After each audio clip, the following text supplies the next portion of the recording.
On today's show, I'm looking back at the 5 bold predictions I made before this season. How right was I? And I'm going to talk about the best pitch I have ever seen, or maybe the second best.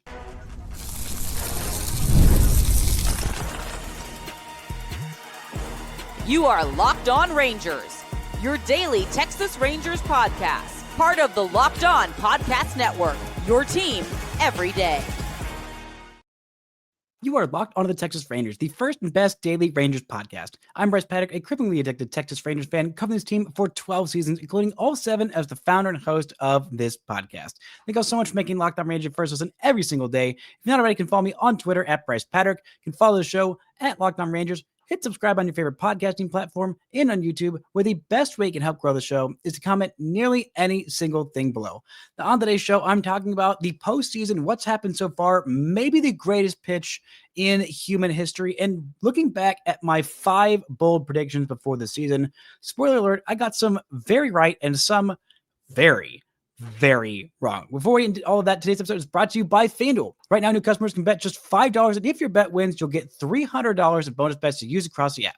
Download the FanDuel app today. Now, I want to start with the postseason talk. I am recording this, full disclosure, Thursday, before all of these different game threes happening at the same time. Yes, I am working ahead.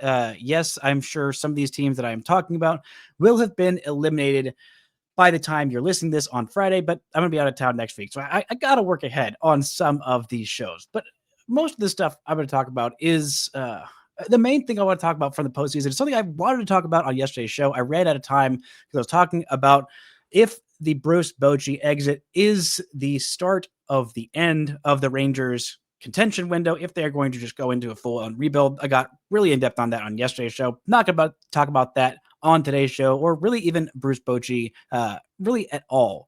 But I wanted to talk about the best, and I meant to mention this on the last show because it happened on Wednesday.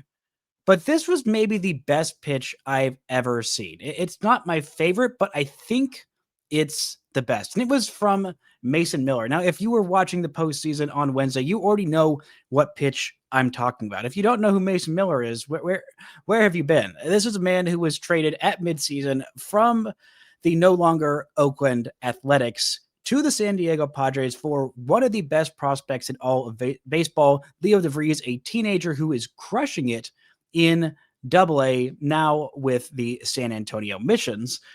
It was a hefty price for sure, but because Mason Miller is one of the very few human beings in the history of baseball who could throw a baseball this hard, and he has several years of control, it seems like it might be worth it. And I'm maybe being hyperbolic to say it might be worth it for this one pitch alone, but it just might be, because I don't think Leo DeVries, even if he has an incredible career, even if he has the career he's supposed to have, the 100th percentile, which is basically Francisco Lindor, he's never going to do something like this. He is never going to throw a ball 104.5 miles per hour.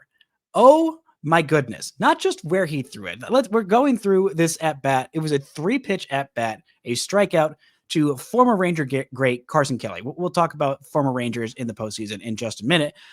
But this was an absolutely perfect bit of pitching by Mason Miller. And the hilarious thing about Mason Miller is that even though he throws 103, 104 miles an hour just out of his back pocket, his best pitch is probably his slider, which is absolutely unhittable. He starts the bat off with a really perfectly thrown slider that Carson Kelly just barely fouls off.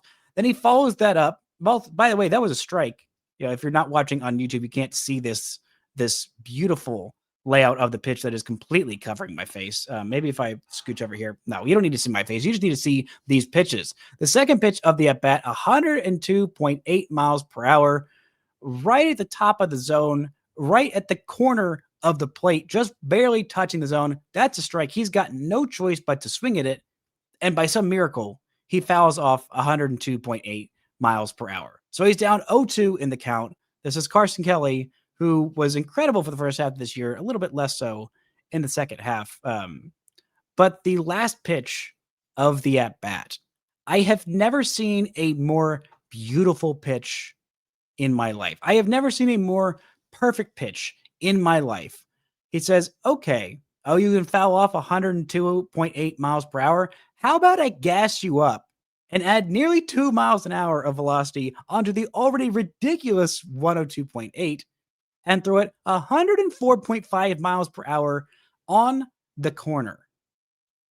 I have never seen anything like it. The history of baseball has probably never seen anything like it, despite all of what old people will be saying of, oh, Bob Gibson actually threw 107 miles per hour. Nolan Ryan in his peak, before they had radar guns that were accurate, he was throwing 110 miles an hour. No, they weren't. This is the pinnacle of human performance. 104.5 miles an hour, not just, thrown by, not just, at the top of the zone, well above the zone, nobody's swinging and missing at that. Nobody's chasing at that. Nobody is even attempting at that like we saw for the second fastest pitch we've seen in the StatCast era, which was thrown by Ben Joyce back last year for the Los Angeles Angels of Anaheim. Man, the AL West just has some nasty, nasty closers.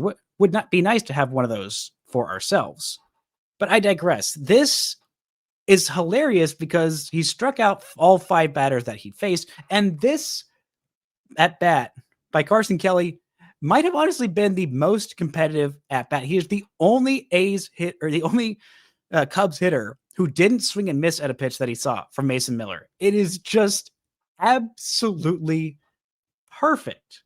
Perfect pitch sequencing, perfect pitch placement, perfect velocity. I have never seen anything like it. I don't know that we ever will again, unless Mason Miller just one-ups himself. Just the fact that we've got 2 guys throwing in the 100s with pinpoint command. Miller's command hasn't always been pinpoint, but this is pinpoint. It is just absolutely spectacular. It's why I love postseason baseball. I also kind of love it a little bit this year and a little bit less last year, but a lot this year that I don't have to watch the Rangers do things and just panic and freak out and just be on the edge of my seat, crying, screaming, throwing up, watching every single pitch. I would have loved to watch the Rangers in the postseason, but I can still enjoy it as a neutral. And I made my postseason picks on Twitter before the postseason started, meant to do it on Tuesday's show, but the Rangers on Monday night said, hey, what if we drop the biggest bit of news that we're going to have for at least the next 2 months of this offseason right now? I said, okay, fine. But I picked in the ALCS, Boston over Seattle, which as you're listening to this, Boston may have already been eliminated by the New York Yankees in the final wild card round game. I also picked San Diego over Philly, and San Diego might also be out. So my World Series picks might both already be out in the wild card round, but I still feel good about them. Padres, I have winning it all over Boston, who I think Seattle is going to be whoever comes out of the AL Central off in the Guardians and the Tigers. As much fun as that series has been for the first 2 games of it, I don't think either of those teams are actually good. And I do think, unfortunately, that the Seattle Mariners are very good. But there are a few former Rangers. If you're looking for a team to cheer for in this postseason, if you need a rooting interest, the team with the most former Rangers is actually the Toronto Blue Jays. They have former Ranger great and World Series champion Max Scherzer. They have former Texas Rangers draftee and very brief minor league participant Dylan Tate, who the Rangers drafted 4th overall in that draft that I will not talk about because the Rangers could have had Alex Bregman, but they didn't. Don Wakamatsu, how dare you win all those games in September for absolutely no reason. And they also have former Rangers super duper uber utility player Isaiah Kiner Falefa. The Seattle Mariners are one of the other teams who have multiple former Texas Rangers, Luke Jackson and Mitch Garver, World Series champion Mitch Garver on that team. The Cleveland Guardians, they've got Matt Festa, they've got Austin Hedges, the Vibes King. Yankees and Dodgers have nobody. The Red Sox have Aroldis Chapman, and they have Nathaniel Lowe as well. Tigers have Andy Ibanez. The Milwaukee Brewers have Grant Anderson. The Phillies now have David Robertson. The Cubs have Carson Kelly, and the Padres, they have AJ Preller and Yu Darvish. And, well, the Cincinnati Reds are out of it. They did have, I think they still might have Jose Trevino and Nick Martinez, depending on how things go their offseason. And although the Dodgers don't have any former Texas Rangers on their team no, that's a lie. They've got Kirby Yates on their team. What am I talking about? They have got former Ranger great Kirby Yates on their roster. And they also have Dallas's chosen son, who is not with any Texas sports team, but Clayton Kershaw in his final go round as a major league player. He is in the postseason. He was not on the wild card roster, though. I imagine he's going to start at least a game in the postseason or make a critical role in the bullpen for this Dodgers team that has a very, very bad bullpen. I feel good about my postseason picks, even though you could be listening to this tomorrow and think, wow, what an idiot. Both of his World Series picks are already out. But hey, it is a lot of fun to watch this postseason. And it was a lot of fun to make some bold predictions before this season. I was feeling myself on these bold predictions. The year before, I think I went 0 of 4 in pretty hilariously bad fashion of what the Rangers would do in 2024. But in 2025, I made some bold picks, including what felt like my boldest one that I got absolutely right. But my last one, I could not have been more wrong. We're talking about what I picked and how right or wrong I was right after this. This show is brought to you by PrizePicks.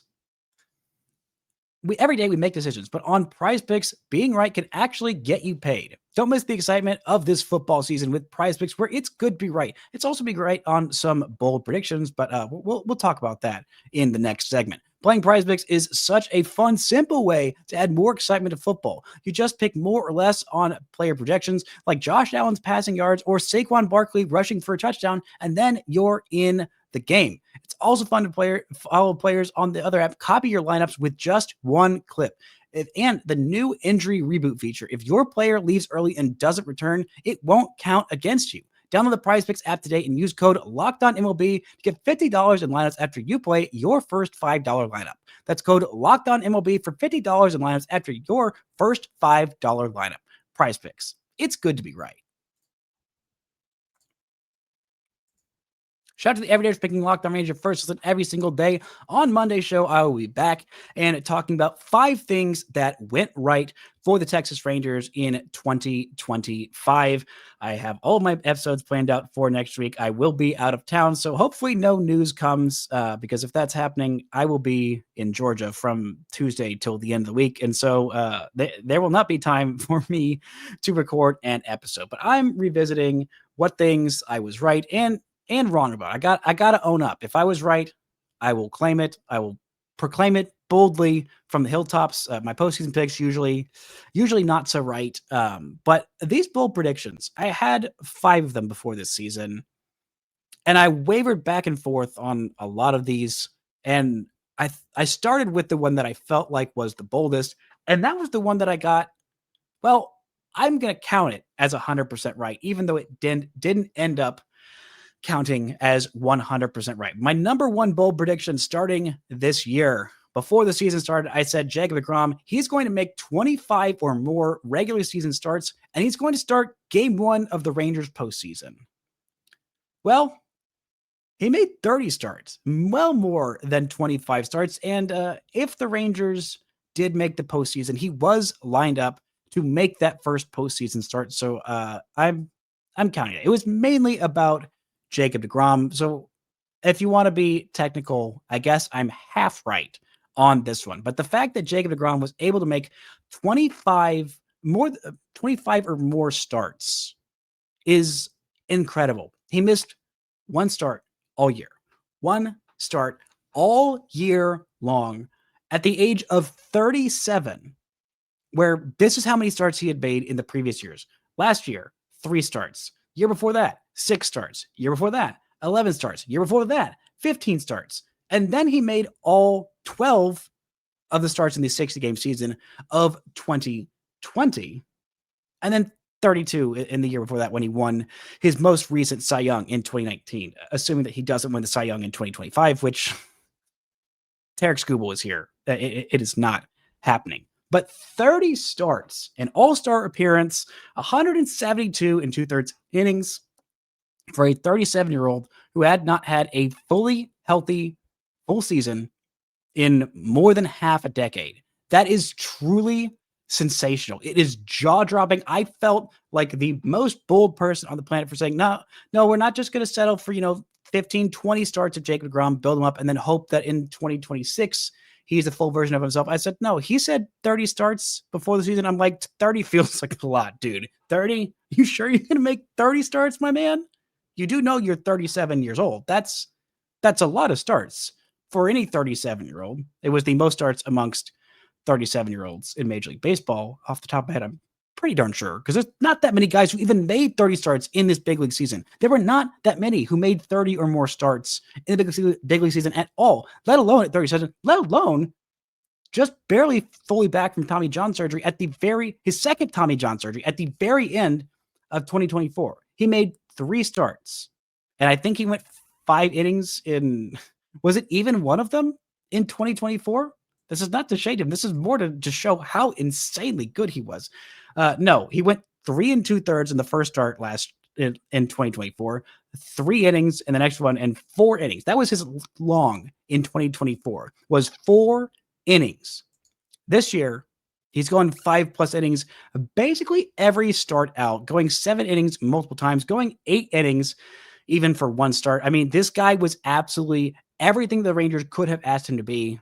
And you really would have floored me if before the season I told March me, hey, Jacob deGrom's going to make 30 starts. He's going to have a sub-3 ERA. He's going to have over 170 innings. He's going to be an all-star. And the Rangers are going to miss the postseason. I would say, what the heck happened?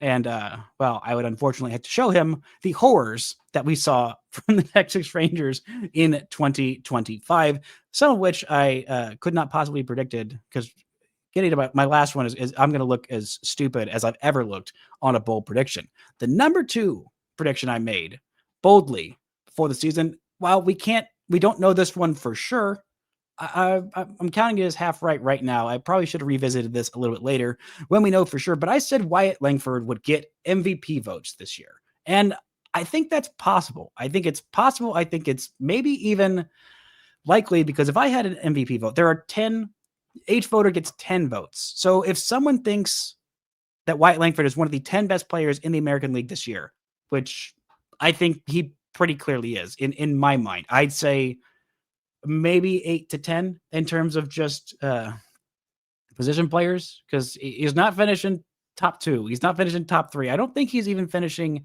top 5, but he should be in there because he is the 9th ranked player in terms of Baseball Reference WAR this season. He had a 2020 season as a rookie, as a sophomore, as a 23-year-old sophomore. 5.6 Baseball Reference WAR in just 134 games. He had a 344 on base percentage. He walked amongst the best in the league. He had 25 doubles. He had surprisingly only 1 triple this season. Not a whole lot of RBIs because he was not quite as great at driving in runs this season because, well, let's be honest, the guys ahead of him were not exactly doing their parts by any means, but defensively, he was one of the best players in all of baseball, in the top 10% of outs above average, and that's while playing mostly left field, which is very difficult to get that many just outs to have above the average. 10 outs above average, the 96th percentile in all of Major League Baseball across all positions. He was in the top 10% of walk rate this year, top 20% of chase rate. Really needs to get those looking strikeouts under control next year. Once he starts getting that, starts having a little bit better of a defensive 2-strike approach, I think this is going to be one of the best players in baseball. I think he already is a 2020 season as a 23-year-old, not just factoring into his age, just how few guys have a 2020 season with Gold Glove caliber defense. I think he should be the Gold Glove winner in left field. This guy is absolutely sensational. The range, the athleticism, the arm is a little bit above average, not great in terms of the arm run value. It's at 0, which I think is a little low for some of the throws we saw Wyatt Langford made. But this guy is absolutely incredible. It's possible that he doesn't get any MVP votes. He was actually second on his team in terms of Baseball Reference WAR, about half a win behind Corey Seager, who was top 5 in American League Baseball Reference WAR this season, despite only playing 102 games. He had a higher Baseball Reference WAR than Jose Ramirez, than Michael Garcia, than Jeremy Pena, than Gunnar Henderson this year. The only people above him were Julio Rodriguez, Bobby Witt Jr., Cal Raleigh, and Aaron Judge. That's it. Those are the only guys who had a higher WAR than Corey Seager this year in 102 games. Maybe I should have put Corey Seager gets MVP votes, but that would not have been a bold prediction. That would be a very, very tepid prediction. Coming up, we got 3 predictions to get to, and I was very right on one of them, and the other 2, boy howdy, do I look stupid. The show is brought to you by FanDuel. The NFL season is here, and FanDuel has an offer you don't want to miss. Right now, new customers can bet just $5, and you'll get $300 in bonus bets if you win. That's right. Pick a bet, put down $5, and if it hits, you'll unlock $300 to use in bonus bets across the app. Let's look at some of these lines on FanDuel.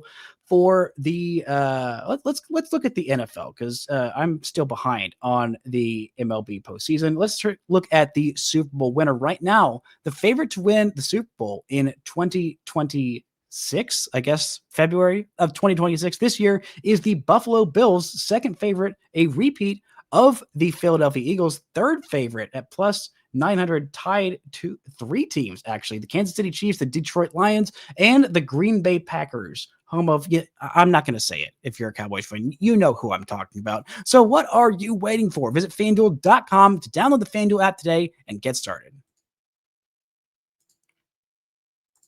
Shout out to the Everydays for making Locked On Rangers your first listen every single day. On Tuesday's show of next week, I'll be back talking about 5 things that did not go right for the Texas Rangers in 2025.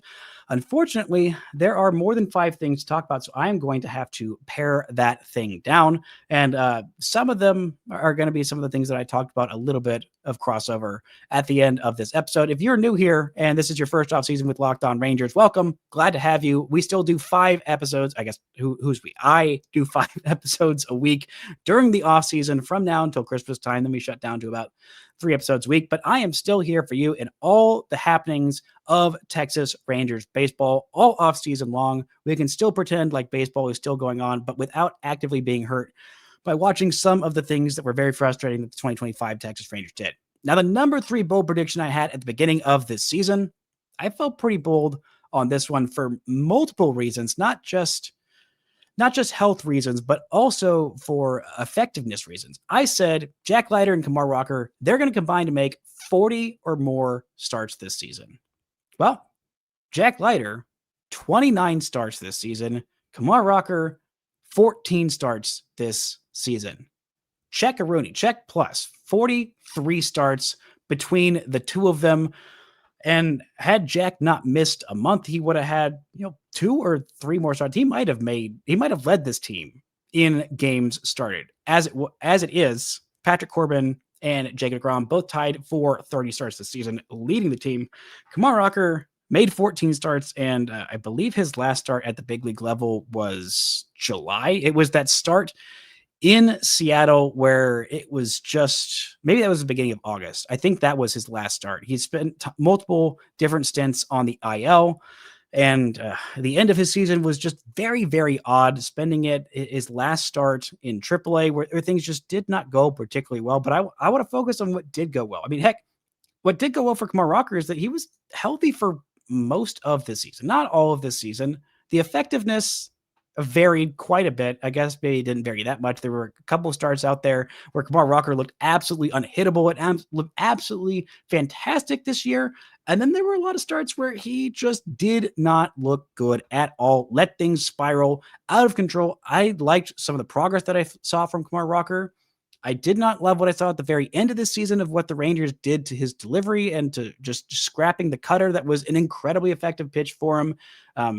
At a lot of points in this season and making his curveball less 12-6, making his slider less like it had been in the past, more horizontal, less vertical. So it would probably lead to less swings and misses.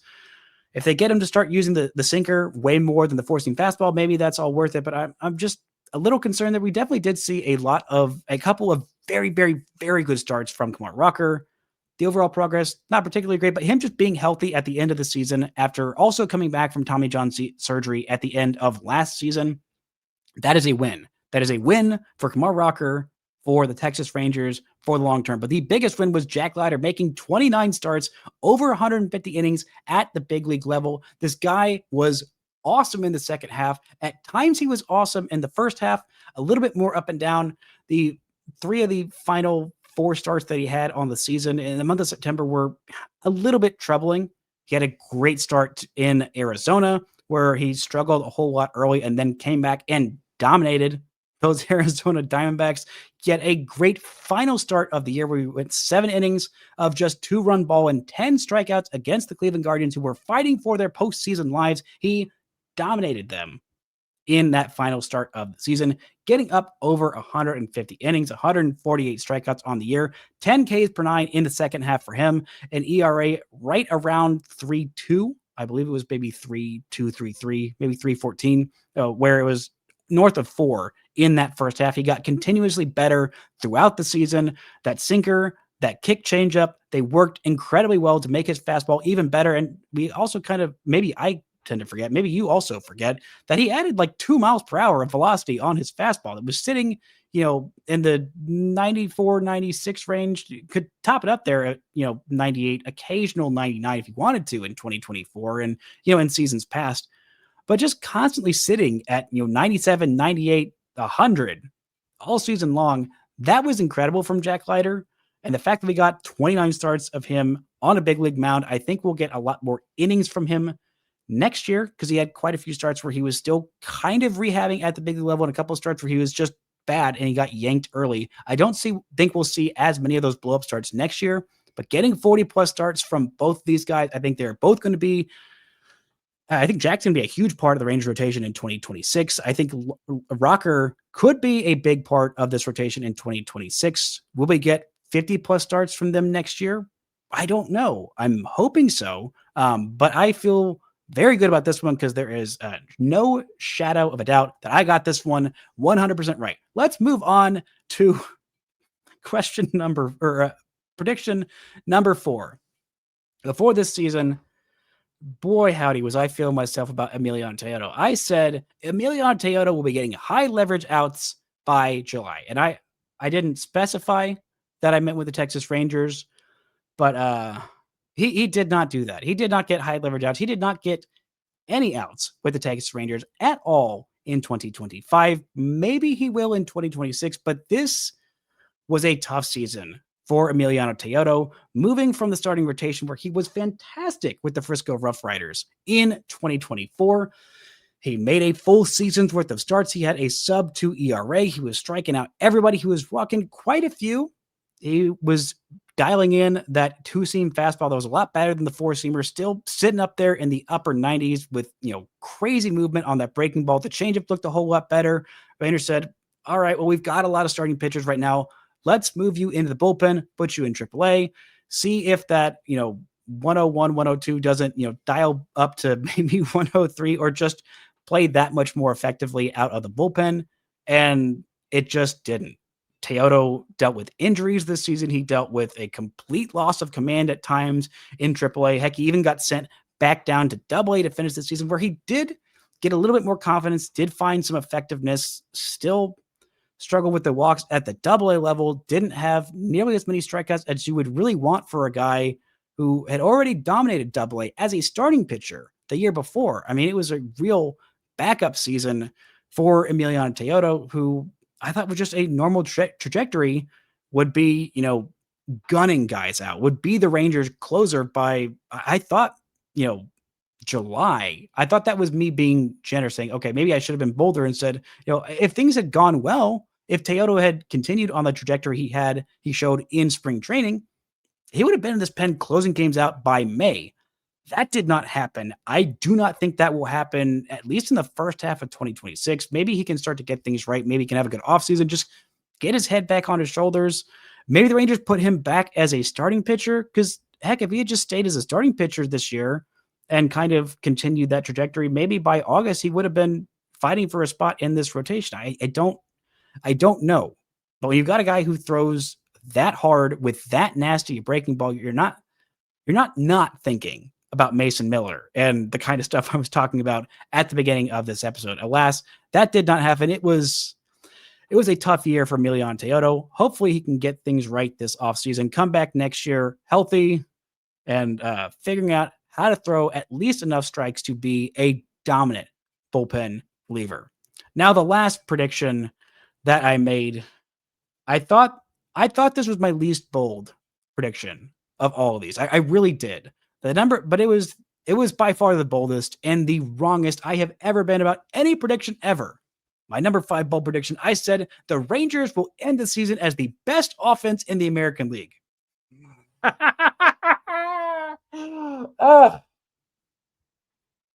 My sweet summer child. Oh, to be March version of Bryce, to be that hopeful, that optimistic, that naive, that stupid. Oh my goodness, you moron. You think this is going to be the best offense in the American League? This was one of the worst offenses in the American League. Oh my goodness. It was horrible. I mean, truly horrible levels of offense. What category do you want to look at for the Rangers deciding if they are the best offense in the American League? You want to look at batting average? This team hit .235 as a team. That was the 12th best of 15 American League teams. You want to look at on base because batting average is in the past. Okay, I respect that. The Rangers had a .302 on base percentage. That was the 12th best of 15 American League teams. You say, hey, well, the Texas Rangers, they don't need to get on base. They don't need to get base hits. They just need to hit dingers and have slug. They need to have the best slugging percentage. That's the best offensive metric for measuring who's the best offense in baseball. Well, Rangers had the 12th best or 13th best slugging percentage in the American League. The only teams worse than them were the Chicago White Sox and the Cleveland Guardians. The Cleveland cannot hit the ball out of the infield Guardians. You want to look at OPS just for giggles? Just for giggles? 13th best. Same teams that are below the Rangers, the White Sox, and the Guardians. You want to look at runs scored? Surprisingly, not as far down. The Rangers had the 9th most runs scored in the American League, just behind the Houston Astros, just ahead of the Minnesota Twins. Home runs was not pretty, 12th best. But what was surprising as I ranked this by the most home runs, that felt pretty obviously going to be the New York Yankees, who have I think the deepest lineup in all of baseball, probably the best lineup in all of baseball. They might already be eliminated from the postseason. As you're listening, this would be hilarious because all neutral fans should just be Yankee haters by default. But the second through 4th most home runs, the number 2 most homers hit by any AL team, number 3 and number 4, all of them AL West teams, none of them the Texas Rangers, none of them the Houston Astros. Astros were at 10th most homers, but the Mariners hit the second most because, well, they had Colin Raleigh hit 60 of those things. They had Julio hit 30 plus homers. They had Randy hit a whole lot of homers. They traded for a whole lot of homers. And, well, they were just a really good offense and really good team at 238. The Angels at the second most, because you may not know this, they randomly had it was home run or nothing for those Los Angeles Angels of Anaheim. 4 hitters with 25 or more home runs, including 36 by Taylor Ward, 37 by Joe Adell, 26 by Zach Neto, and 26 by Mike Trout, including some of them at the very end of the season just to kill off those Houston Astros and their postseason hopes. Rangers are the best offense in the AL. My goodness, I don't think I've ever had a dumber, worse, more horribly wrong take than that one. But hey, I got 2.5 out of 5. I will take that, even with the spectacular losses. Man, the season went incredibly different than I expected, than you expected. But hey, well, it's over now, and we can just watch some great postseason baseball. That's going to do it for today's show. Thank y'all so much for listening and subscribing. And until next time, don't forget to enjoy baseball.